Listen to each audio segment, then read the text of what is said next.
तो structure of the earth के अंदर ना मैं आपको 3 नाम से परिचित कराना चाहता हूँ।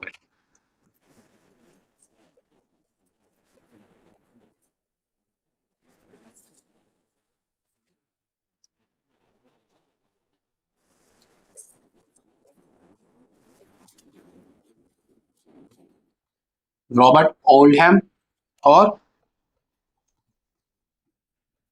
न्यूटन। एक और है, लिखेंगे उनके बारे में, ठीक है। तो ये जो विचर्ड है ना, इनके दिमाग की उपज है, यहां से शुरू होती है लेयरिंग ऑफ अर्थ।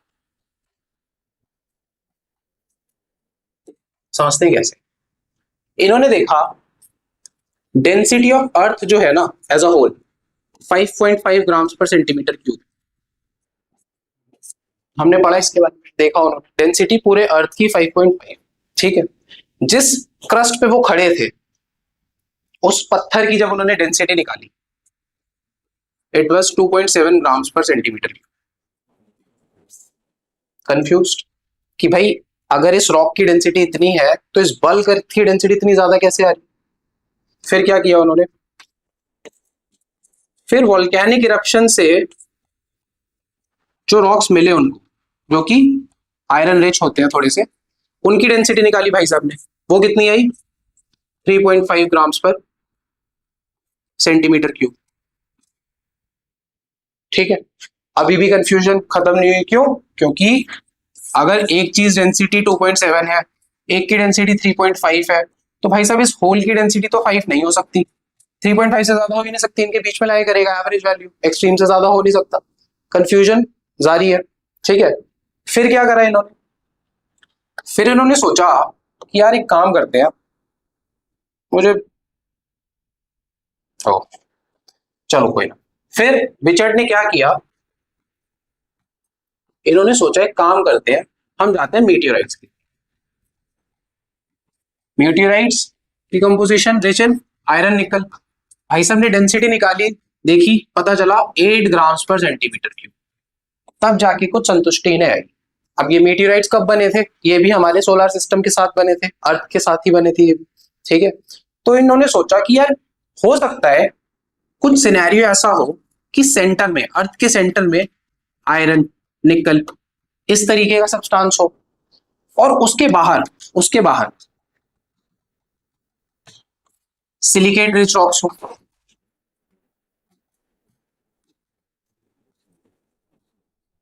क्यों? इनकी डेंसिटी 3, 2.7, इसकी डेंसिटी 8, एवरेज निकाला, बहुत खुशी हो गई उनको, आ गई 5.5 ग्राम्स पर सेंटीमीटर क्यूब।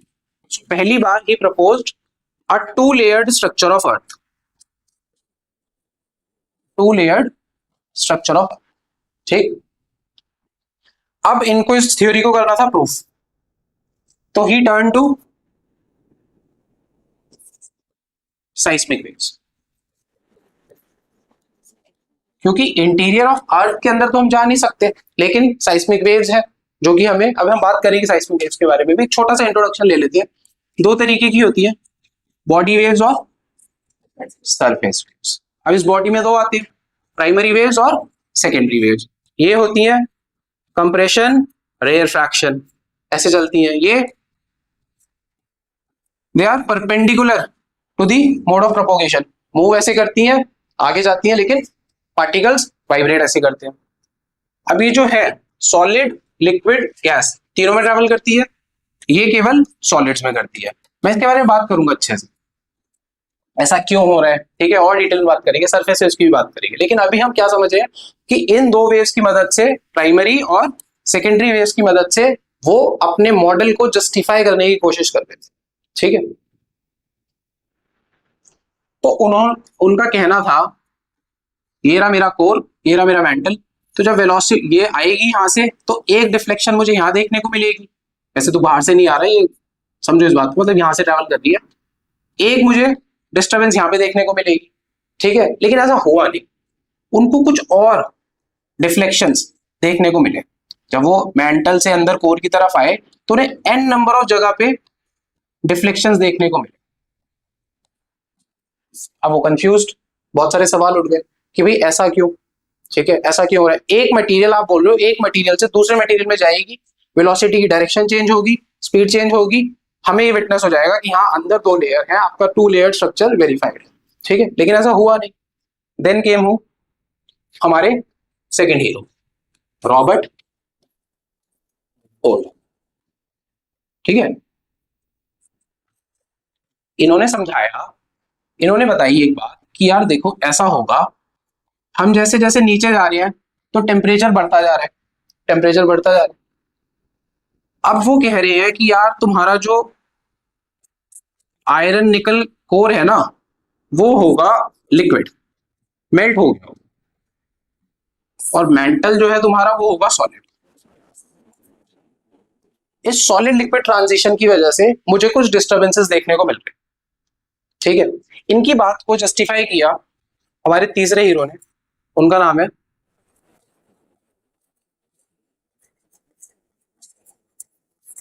और इन्होंने इस पर ठप्पा लगाया, he was a student of Wiechert. इन्होंने कहा जी हाँ 2900 किलोमीटर पर मेरे को एक बाउंड्री देखने को मिलती है जिसको गुटेनबर्ग बाउंड्री बोलते हैं, जो कि कोर मेंटल बाउंड्री है, ठीक है। सारा काम किसकी मदद से हो रहा है, ये सब साइस्मिक वेव्स की मदद से, ठीक है। अभी हम सिर्फ कहानी सुन रहे हैं बस एक। फिर आते हैं ये,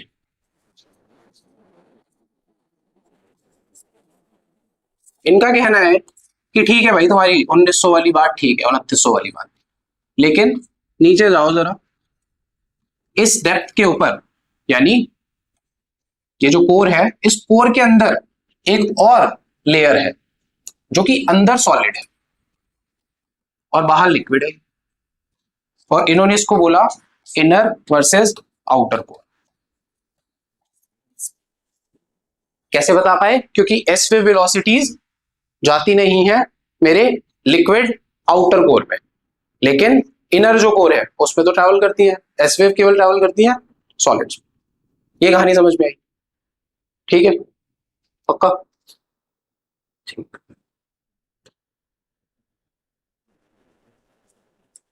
ठीक है, तो जो कुछ बन के आएगा ना, इन सब को जब हम मिला देंगे, अभी हम रीजंस पढ़ लेंगे, अभी मैं सिर्फ एक मोटा मोटा स्ट्रक्चर समझा रहा हूं। जो कुछ बन के आया वो ऐसा आया कि भाई जो क्रस्ट है मेरा,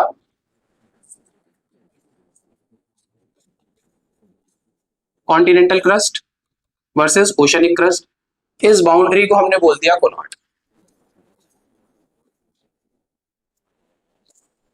फिर मेरा अप्रोक्सीमेटली इस डेप्थ पे मुझे जो मिलता है लिथोस्फीयर, डिटेल में पढ़ेंगे इनकी कॉम्पोजिशन क्यों है, ऐसा क्या है यहाँ पर।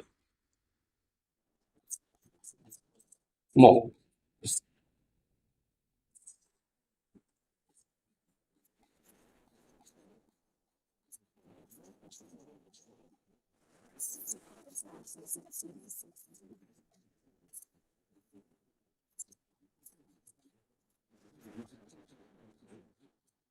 कहानी कुछ ये बनकर, ये पूरा पार्ट है मीसोस्फीयर तक मेंटल, ये है मेरा कोर, ठीक है। 700 किलोमीटर पे आता है ये आता है फिर 2900 किलोमीटर पे, ये है अपना 5150 और ये 637। एक ये लेयर्ड स्ट्रक्चर, हम ईच एंड एवरी लेयर के बारे में पढ़ेंगे, क्यों ऐसी है ये लेयर, यहाँ पे क्यों है, ठीक है, क्या कॉम्पोजिशन है इसका, क्यों विटनेस हो रही है, सब कुछ पढ़ेंगे। मैं सिर्फ एक ओवरव्यू दे रहा हूँ। तो हमने इसको बोल दिया मोह, ठीक है। और अभी हमने देखा 2900 वाला किसने किया था, गुटेनबर्ग ने। उससे पहला जो था 700 वाला लेमैन ने दिया था, नहीं सॉरी लेमैन नहीं, रेपीती, इसे बोलते हैं रेपीती। और ये जो लास्ट वाला है ये एंगे लेमैन, हमने बात करी इसके बारे में, ठीक है। ये तुम समझ के चलो कि ऐसा कोई एग्जाम नहीं है जिसमें भर भर के सवाल ना आए हो, केवल इस डायग्राम, ठीक है। इसको याद करने का मैं एक तरीका बता ताकि तुम्हें अच्छे से याद हो। अभी चुनाव हुए थे, all the CMs clubbed up with Rahul Gandhi in the election yet they lost. CM plus Rahul Gandhi lost. CM plus Rahul Gandhi lost. ये हो गया मेरा कुनाड, मोहो, रेपिती, गुटेनबर्ग और लेहमैन. आई होप ये आज के बाद आप भूलोगे नहीं, क्योंकि मैं आपको अपकमिंग क्लासेस में दिखाऊंगा इस पे से रिपीटेडली कितने सवाल आते हैं.